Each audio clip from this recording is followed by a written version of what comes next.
नमस्कार, news blast में आप सभी का बहुत स्वागत है। मैं हूं आपके साथ दीपिका सिंह। चलिए शुरुआत करेंगे न्यूज ब्लास्ट खबरों। वो आपके राजकुमार हो सकते हैं लेकिन हमारे नहीं। राहुल गांधी के बारे में मल्लिकार्जुन खड़गे से नीतीश ने कहा है। विपक्षी नेताओं की बैठक में राहुल गांधी ने नीतीश से कहा था, हमारी तरफ से आप विपक्षी पार्टियों से बातचीत करें। इस पर नीतीश कुमार ने कहा, मैं कांग्रेस का दूत नहीं हूं। बैठकों में मल्लिकार्जुन खड़गे, सोनिया को भी रहना चाहिए, नीतीश कुमार ने कहा है मल्लिकार्जुन खड़गे से। जब खड़गे कुछ कहने लगे तब नीतीश ने तपाक से कहा, वो आपके राजकुमार हो सकते हैं लेकिन हमारे नहीं। दरअसल नीतीश कुमार लगातार अन्य पार्टियों के प्रमुखों से मुलाकात कर रहे हैं और हर एक पार्टी एकजुट हो जाए, एक मजबूत विपक्ष बनकर उतरे, इसकी कोशिश नीतीश कुमार की है। और इसी कड़ी में कई बार नीतीश कुमार ये कह चुके हैं कि कांग्रेस को आगे आना चाहिए। इसी कड़ी में मल्लिकार्जुन खड़गे से नीतीश कुमार की तरफ से कहा गया कि वो आपके राजकुमार हो सकते हैं लेकिन हमारे नहीं। दरअसल राहुल गांधी के बारे में उन्होंने कहा। मल्लिकार्जुन खड़गे से विपक्षी नेताओं की बैठक में राहुल गांधी ने नीतीश से कहा था कि हमारी तरफ से आप विपक्षी पार्टियों से बातचीत करें। इस पर नीतीश कुमार ने कहा कि मैं कांग्रेस का दूत नहीं हूं। बैठकों में मल्लिकार्जुन खड़गे, सोनिया गांधी को भी रहना चाहिए। जब खड़गे कुछ कहने लगे तब नीतीश ने तपाक से कह दिया कि वो आपके राजकुमार हो सकते हैं लेकिन हमारे नहीं हैं। कर्नाटक की जनसंख्या में 17% लिंगायत, 15% वोक्कालिगा, 12.92% मुस्लिम, 35% ओबीसी, 18% SC ST और ब्राह्मण 3% हैं। कुल मिलाकर 224 विधानसभा सीटों में से 100 पर निर्णायक हैं लिंगायत। चुनाव में भाजपा का लिंगायत वोक्कालिगा वोटों पर फोकस है पूरी तरीके से और इसी हिसाब से टिकट का वितरण भी किया गया है। भाजपा सरकार ने ओबीसी में मुस्लिमों के 4% आरक्षण में कटौती की है और इसकी जगह लिंगायत वोक्कालिगा को 2% आरक्षण दे दिया है। इसके बाद लिंगायतों को आरक्षण 4% से बढ़कर 6% हो गया है। वोक्कालिगाओं को आरक्षण 5% से बढ़कर 7% आरक्षण बढ़ाकर हो गया है। आरक्षण बढ़ाकर चुनाव जीतने की उम्मीद भारतीय जनता पार्टी को है, भाजपा सरकार को है, क्योंकि मौजूदा कर्नाटक में भाजपा की ही सरकार है। ऐसे में पूरा जो गुणागणित है जातियों को लेकर वो इस प्रकार है कि 17% कर्नाटक में जो जनसंख्या है वो लिंगायतों की है। अब कहा ये जाता है कि लिंगायत बेहद अहम भूमिका निभाते हैं किसी के भी चुनाव जीतने में। वहीं अगर वोक्कालिगा की बात की जाए तो 15% आबादी है, 12.92% मुस्लिम आबादी है, 35% ओबीसी है कर्नाटक में, तो वहीं 18% SC ST हैं और ब्राह्मण 3% हैं। कुल मिलाकर 224 विधानसभा सीटों में से 100 पर निर्णायक हैं लिंगायत। चुनाव में भाजपा का लिंगायत और वोक्कालिगा वोटों पर इसलिए फोकस है क्योंकि यही दो वो जो समाज है, जो समुदाय हैं जो कि जीत में भूमिका निभाते हैं। भाजपा सरकार ने ओबीसी में मुस्लिमों के 4% आरक्षण में पहले ही कटौती कर दी है और इसकी जगह जो 4% आरक्षण है उसको 2% बंटवारा कर दिया है लिंगायत और वोक्कालिगा में। इसके बाद लिंगायतों को आरक्षण 4% से बढ़कर हो गया है कुल मिलाकर 6%। वोक्कालिगाओं को आरक्षण 5% से बढ़कर क्योंकि 2% बढ़ा दिया गया तो 7% हो गया वोक्कालिगाओं को आरक्षण बढ़ाकर चुनाव जीतने की उम्मीद भाजपा सरकार कर रही है और इसीलिए ये पूरी तरीके से गोटियां सेट की गई है भारतीय जनता पार्टी की तरफ से। कर्नाटक में वोक्कालिगा समुदाय के वोटों के लिए जद्दोजहद है। वोक्कालिगाओं को मुस्लिमों के खिलाफ खड़ा करने की कवायद है। भाजपा ने शुरू किया उरीगौड़ा और नंजेगौड़ा का प्रचार। उरीगौड़ा, नंजेगौड़ा को भाजपा वोक्कालिगा बता रही है। इन दोनों ने 1799 में, आपको बताएं कि 1799 में टीपू सुल्तान का संहार, ऐसा प्रचार टीपू के नाम पर हिंदुओं को गोलबंद करना चाहती है भाजपा। और आपको ये भी बताएं कि मांड्या और मैसूर के स्थानीय लोगों को इस प्रचार पर आश्चर्य है। लोगों ने उरीगौड़ा, नंजेगौड़ा का नाम कभी नहीं सुना है। हाल ही भाजपा ने शुरू किया है उरीगौड़ा, नंजेगौड़ा का प्रचार क्योंकि यहाँ पर अब चुनाव की तारीख नजदीक आ रही है। 10 मई को वोटिंग होनी है, 13 मई को नतीजे आ जाएंगे, लेकिन ऐसे में हर एक पार्टी की तरफ से चुनाव प्रचार भी शुरू कर दिया गया है क्योंकि नामांकन की अंतिम तारीख भी निकल चुकी है। ऐसे में हर एक पार्टी कोशिश कर रही है कि वोक्कालिगा और लिंगायत समुदाय को अपनी तरफ खींच लिया जाए और इसी हिसाब से हर एक पार्टी की तरफ से, खासतौर पर भाजपा और कांग्रेस में जो कड़ा मुकाबला है, दोनों ही पार्टियों की तरफ से टिकटों का वितरण भी इसी हिसाब से किया गया है। और इसलिए हम कह रहे हैं कि कर्नाटक में वोक्कालिगा समुदाय के वोटों के लिए जद्दोजहद की जा रही है। वोक्कालिगाओं को मुस्लिमों के खिलाफ खड़ा करने की कवायद है। भाजपा ने उरीगौड़ा और नंजेगौड़ा का प्रचार किया है। उरीगौड़ा और नंजेगौड़ा को भाजपा वोक्कालिगा बता रही है। टीपू के नाम पर हिंदुओं को गोलबंद करना चाहती है भारतीय जनता पार्टी। मांड्या और मैसूरू के स्थानीय लोगों को इस प्रचार पर आश्चर्य है। लोगों ने उरीगौड़ा नंजेगौड़ा का नाम कभी नहीं सुना है और हाल ही में भाजपा ने उरीगौड़ा और नंजेगौड़ा का प्रचार शुरू किया है।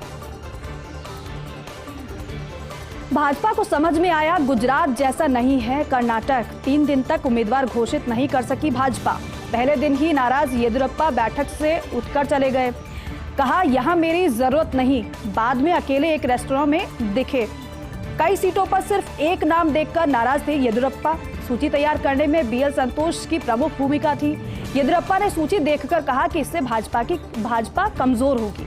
येदियुरप्पा के सुझाव पर शीर्ष नेतृत्व ने सूची रोक दी है।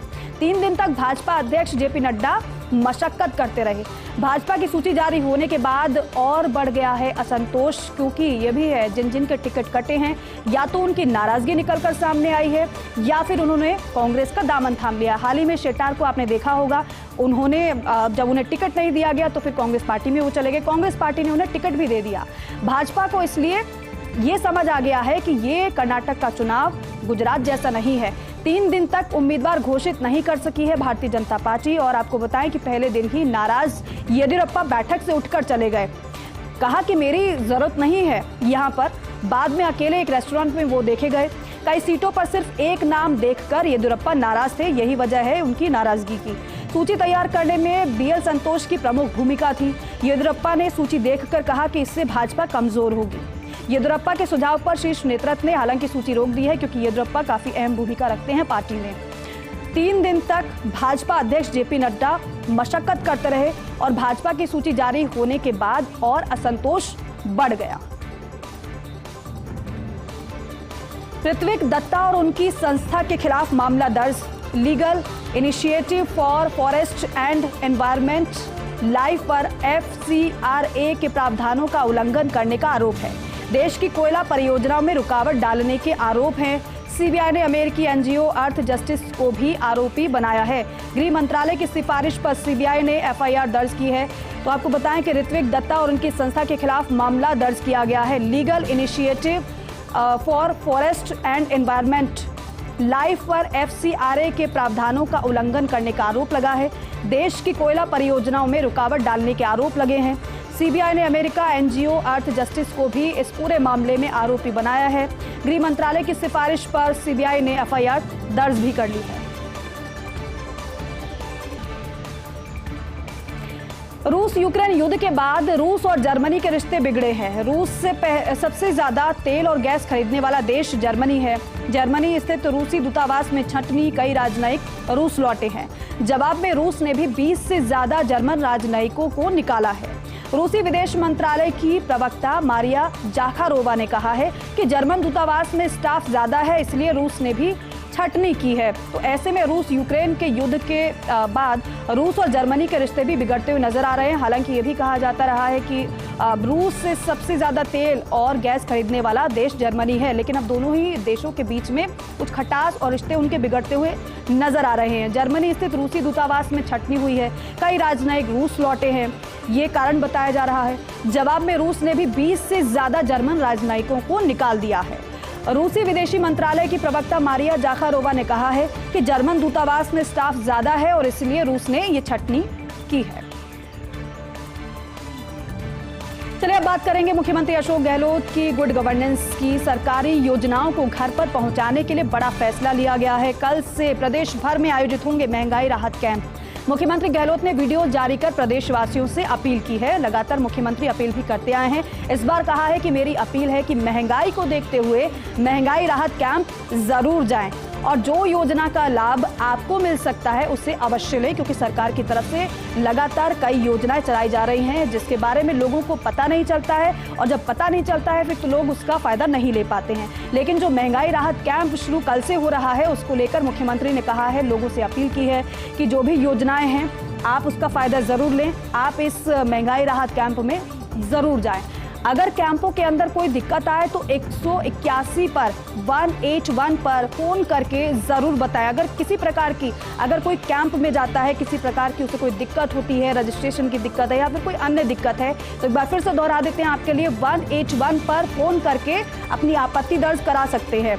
और ये भी मुख्यमंत्री की तरफ से कहा गया है कि आप सभी का परिवार कुशल मंगल रहे, आपको राजस्थान सरकार के किसी भी बीमा योजना की जरूरत ही ना पड़े, ये मेरी भगवान से प्रार्थना है। जन सम्मान, जय राजस्थान, जय हिंद। तो देखिए, मुख्यमंत्री अशोक गहलोत की गुड गवर्नेंस की हम बात कर रहे हैं। कल से महंगाई राहत कैंप शुरू होने वाले हैं। मुख्यमंत्री अशोक गहलोत सुबह 10 बजे महापुरा में कैंप का शुभारंभ करेंगे। प्रदेश में जरूरतमंदों तक सीधे पहुंचेगा 10 योजनाओं का लाभ। ये वही 10 अहम योजनाएं हैं जिसकी घोषणा मुख्यमंत्री ने की है। ग्राम पंचायत और वार्ड स्तर पर आयोजित होंगे महंगाई राहत कैंप। सुबह 10 बजे से शाम 6 बजे तक आयोजित होंगे महंगाई राहत कैंप, जिसका प्रचार भी लगातार किया जा रहा है। लगातार मंत्री अपने अपने क्षेत्र में पहुंच रहे हैं, लोगों से अपील भी कर रहे हैं कि आप इस राहत कैंप में जरूर आएं और योजनाओं का लाभ जरूर लें। किसी भी जिले का व्यक्ति अन्य जिलों के कैंपों में भी रजिस्ट्रेशन करा सकेंगे। प्रतिदिन लगाए जाएंगे 2700 महंगाई राहत कैंप। रजिस्ट्रेशन के बाद मौके पर ही उपलब्ध कराए जाएंगे मुख्यमंत्री गारंटी कार्ड। जिला प्रशासन द्वारा राजकीय कार्यालयों और सार्वजनिक स्थलों पर कैंप लगाए जाएंगे। प्रत्येक ग्राम पंचायत में प्रशासन गांव के संग अभियान के साथ, प्रत्येक नगरीय वार्ड में प्रशासन शहरों के संग अभियान के साथ 2 दिवसीय कैंप लगाए जाएंगे। और इसीलिए मुख्यमंत्री ने अपील भी लोगों से की है कि आप इन कैंपों में जरूर जाएं, योजनाओं के बारे में जानें। और जब आपको योजनाओं के बारे में जानकारी हो जाएगी तो जाहिर सी बात है आप उन योजनाओं का लाभ ले सकेंगे। तो प्रदेश भर में कल से शुरू होगा महंगाई राहत अभियान। प्रशासन गांव शहरों के संग अभियान की शुरुआत होने जा रही है। कल 10 बजे मुख्यमंत्री इसकी शुरुआत कर देंगे। अभियान को लेकर ऊर्जा विभाग ने निर्देश जारी किए हैं। सभी फील्ड अभियंताओं को बिजली सप्लाई में व्यवधान, जले मीटर, ट्रांसफार्मर बदलने, ढीले तारों को व्यवस्थित करने, विद्युत बिल समेत सभी शिकायतों के त्वरित समाधान के निर्देश दिए गए हैं। प्रमुख ऊर्जा सचिव भास्कर एस सावंत ने इसके लिए आदेश भी जारी कर दिए हैं। आपको बताएं कि मॉनिटरिंग के लिए सभी जिला स्तर पर प्रभारी अधिकारी नियुक्त किए गए हैं। अधीक्षण अभियंताओं को बतौर प्रभारी अधिकारी जिम्मेदारी सौंपी गई है। तो कल से राहत कैंप की शुरुआत होने वाली है। दरअसल महंगाई राहत कैंप है ये और कल से इसकी शुरुआत होगी। प्रदेश भर में प्रशासन गांव शहरों के संग अभियान की शुरुआत होगी। सुबह 10 बजे से इसकी शुरुआत हो जाएगी और पूरी तैयारी भी इसके लिए कर ली गई है। अभियान को लेकर ऊर्जा विभाग ने निर्देश जारी किए हैं। सभी फील्ड अभियंताओं को बिजली सप्लाई में व्यवधान, जले मीटर, ट्रांसफार्मर बदलने, ढीले तारों को व्यवस्थित करने, विद्युत बिल समेत सभी शिकायतों के त्वरित समाधान के निर्देश दिए गए हैं। प्रमुख ऊर्जा सचिव भास्कर एस सावंत ने आदेश जारी किए हैं। मॉनिटरिंग के लिए सभी जिला स्तर पर प्रभारी अधिकारी नियुक्त भी कर दिए हैं। अधीक्षण अभियंताओं को बतौर प्रभारी अधिकारी जिम्मेदारी सौंपी गई है। तो देखिए, महंगाई से परेशान जनता के लिए महंगाई राहत कैंप की शुरुआत कल से होने जा रही है। मुख्यमंत्री अशोक गहलोत की पहल पर प्रदेश भर में आयोजित होंगे ये कैंप। गहलोत सरकार के बजट की 10 नई घोषणा को लेकर कैंप लगेंगे। योजनाओं का लाभ हर व्यक्ति तक पहुंचाने के लिए महंगाई राहत कैंप लगाए जाएंगे।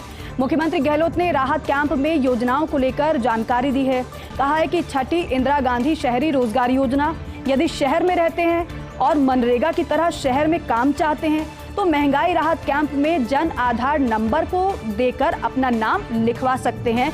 आपको एक बार फिर से बता दें कि अगर आपको किसी भी योजना का, ये जो 10 योजनाओं का जिक्र हम बार बार कर रहे हैं, अगर इन योजनाओं का लाभ आपको लेना है तो कल से महंगाई राहत कैंप जो शुरू हो रहे हैं उसमें आपको रजिस्ट्रेशन करवाना पड़ेगा। यह भी मुख्यमंत्री की तरफ से कहा गया है कि 7वां, यदि आपको राजस्थान सरकार की तरफ से सामाजिक सुरक्षा पेंशन मिलती है, उसकी राशि 1000 रुपए से कम है तो आप कैंप जाएंगे तो बढ़ाकर 1000 रुपए करवा सकते हैं। ये लाभ भी आप ले सकते हैं। 8वां, चिरंजीवी स्वास्थ्य बीमा योजना में अभी तक 10 लाख रुपए प्रति परिवार बीमा मिल रहा था। आप जन आधार कार्ड लेकर कैंप जाकर 25 लाख रुपए प्रति परिवार करवा सकते हैं। 9वां, चिरंजीवी दुर्घटना बीमा योजना में अभी तक आपको 5 लाख रुपए प्रति परिवार का बीमा था। कैंप जाकर आप उसे 10 लाख रुपए प्रति परिवार करवा सकते हैं। 10वां, कामधेनु पशु बीमा योजना में अपने पशुओं का बीमा करवा सकते हैं। इसमें आपके घर में 2 पशुओं के लिए 40,000 का बीमा निःशुल्क दिया जाएगा। यदि आपके दुधारू पशु की असमय मृत्यु हो जाती है तो ये राशि नया पशु खरीदने में आपके काम आएगी। आगे बढ़ेंगे, चलिए अब रुक करेंगे न्यूज ब्लास्ट खबरों का। बात हम कर रहे थे महंगाई राहत कैंप की जो कल से शुरू होने जा रहा है। मुख्यमंत्री अशोक गहलोत की पहल पर प्रदेश भर में कैंप आयोजित होंगे। गहलोत सरकार के बजट की 10 नई घोषणा को लेकर कैंप लगेंगे। योजनाओं का लाभ हर व्यक्ति तक पहुंचाने के लिए महंगाई राहत कैंप की शुरुआत कल से होने जा रही है। मुख्यमंत्री गहलोत ने राहत कैंप में योजनाओं को लेकर जानकारी दी है। कहा है कि पहली मुख्यमंत्री गैस सिलेंडर योजना, आप gas cylinder connection number, gas agency का नाम लेकर महंगाई राहत कैंप में जाएं तो अपने गैस सिलेंडर का दाम 500 रुपए करवा सकते हैं, जो कि आपको महंगा इस समय मिल रहा होगा। लेकिन क्योंकि सरकार की तरफ से ये घोषणा की गई थी कि आपको 500 रुपए में गैस सिलेंडर मिलेगा, वो मिलेगा कैसे? जब आप इस कैंप में जाएंगे, रजिस्ट्रेशन कराएंगे, तब आपको इस योजना का लाभ मिलेगा। दूसरा, मुख्यमंत्री निःशुल्क बिजली योजना है। आप अपना बिजली कनेक्शन नंबर लेकर महंगाई राहत कैंप जाएं। उसके बाद हर महीने आपको बिजली के बिल में पहले 100 यूनिट मुफ्त हो जाएंगे और इससे 90% जनता की बिजली फ्री हो जाएगी। 100 यूनिट से ज्यादा वालों को भी छूट मिलेगी। तीसरी, बिजली के कृषि उपभोक्ता बिजली कनेक्शन नंबर लेकर महंगाई राहत कैंप में जाएं। उसके बाद हर महीने 2000 यूनिट बिजली आपको मुफ्त मिलेगी। चौथी योजना अन्नपूर्णा पैकेट योजना है। यदि आप उन करोड़ों परिवारों में से हैं जो राष्ट्रीय स्वास्थ्य सुरक्षा अधिनियम के अंतर्गत आते हैं, तो आप कैंप में नाम लिखवाकर हर माह अन्नपूर्णा फूड पैकेट भी निःशुल्क ले पाएंगे। पांचवा, नरेगा जॉब कार्ड बना हुआ है। अपना जॉब कार्ड नंबर लेकर महंगाई राहत कैंप में जाएं। अब आप 100 दिन के बजाय 125 दिन का काम ले पाएंगे।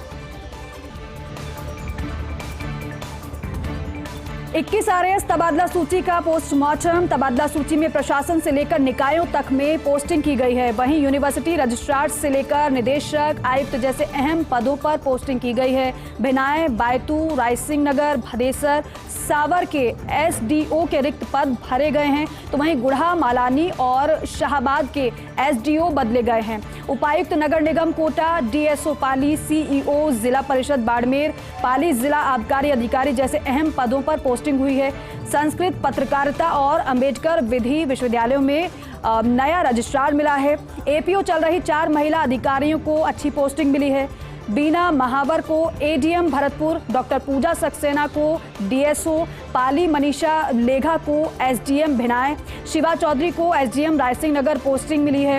विधानसभा चुनाव नजदीक आने के मद्देनजर अहम प्रशासनिक पदों पर तबादले या पोस्टिंग हुए हैं। मतदाता सूची से लेकर चुनाव प्रक्रिया पूरी कराने में है ADM SDO का अहम रोल। ऐसे में सरकार ने ADM के 4 रिक्त पद पर तबादला सूची में पोस्टिंग दी है। जबकि बीकानेर ADM चेतन चौहान का तबादला किया गया है। चौहान की जगह बीकानेर में ही सहायक भू प्रबंध अधिकारी सुशीला वर्मा को ADM लगाया गया है। और चलिए इसी के साथ ही न्यूज ब्लास्ट खबरों में बस इतना ही। आप देखते रहिए फर्स्ट इंडिया न्यूज। नमस्कार।